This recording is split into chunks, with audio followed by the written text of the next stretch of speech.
হরে কৃষ্ণ। বর্তমানে আমরা মনে করি আমি বুঝি অনেক শান্তিতে আছি। বর্তমানে আমরা যে শান্তিতে আছি মনে করি সেটা সম্পূর্ণই মিথ্যা। কেননা আমরা প্রত্যেকে কিছু না কিছু সমস্যার মধ্যে আমরা প্রত্যেকে জর্জরিত। কেউ আর্থিক সমস্যা, কেউ মানসিক সমস্যা, কেউ বিভিন্ন বিভিন্ন সমস্যার মধ্যে আমরা প্রত্যেকেই থাকি। এই শান্তি খোঁজার জন্য আমরা বিভিন্ন রকম পথ অবলম্বন করি। কেউ ধর্মীয় পথে চলে যায়, কেউ বড় বড় মহাজন কথা মেনে চলা, বিভিন্ন রকম পন্থা আলোচনা করি। কিন্তু শাস্ত্র বলছে ভগবানকে বাদ দিয়ে কখনো শান্তি পাওয়া যেতে পারে না।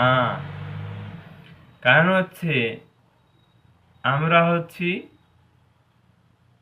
পরমেশ্বর ভগবানের ক্ষুদ্র অংশ হিসাবে আমাদের আমাদের আমাদের প্রত্যেকটা জীব, শাস্ত্রে বলছে প্রত্যেকটা জীব হচ্ছে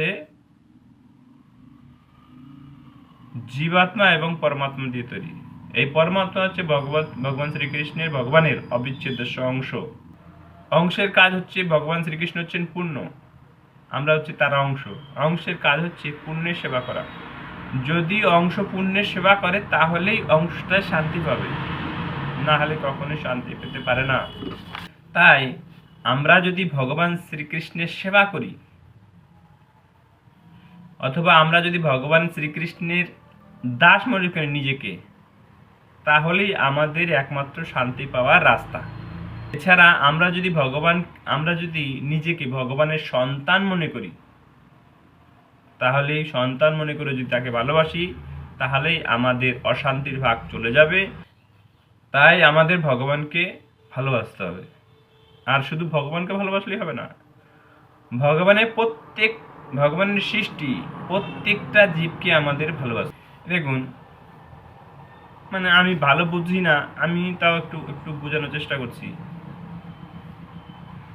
বিশ্ব ব্রহ্মাণ্ডে সবাই ভগবান সৃষ্টি করেছেন, আমাকে সৃষ্টি করেছেন, আপনাকেও সৃষ্টি করেছেন। একটা কুকুর বিড়ালকে কুকুরকে সৃষ্টি করেছে, একটা গরুকে, একটা যে কোনো প্রত্যেকটা জীবকে তিনি সৃষ্টি করেছেন।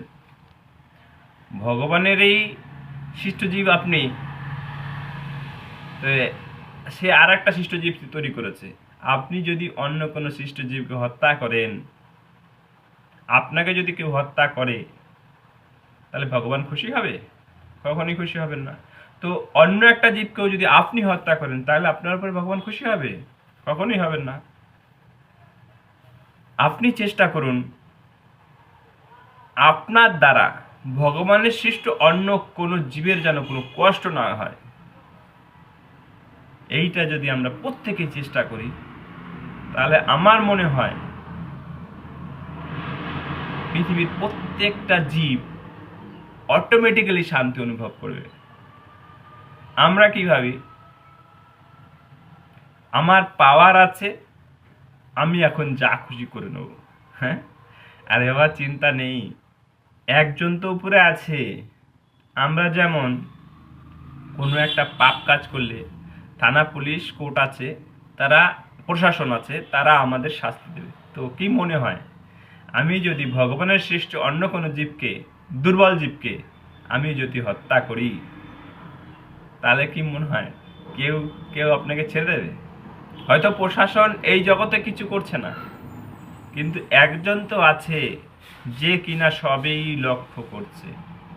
তাহলে দয়া করে আপনাদের কাছে অনুরোধ, ভগবানের সৃষ্ট জীব আপনি একজন হয়ে ভগবানের অপর একটা সৃষ্ট জীবকে আপনি কষ্ট না দিলে, তাহলেই ভগবান সন্তুষ্ট হবেন। আশা করি আপনাদের বোঝাতে চেষ্টা করেছি।